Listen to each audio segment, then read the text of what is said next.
Hey guys, welcome back to TechMan.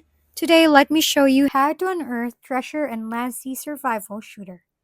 To unearth treasure in Last Sea Survival Shooter, you'll first need to prepare because treasure events are rare, competitive, and packed with valuable rewards. Start by upgrading your radar to level 13. This is the key requirement for unlocking unearthed treasure events through the radar system. Once upgraded, these events may appear more frequently, though they're still limited. Next, be active in your alliance. Participating in alliance missions can increase your chances of encountering these events, as players report higher frequency when fully engaged. Timing is crucial. When the unearthed treasure event appears, it first come, first served. Tap the event immediately, launch your march, and head straight to the location.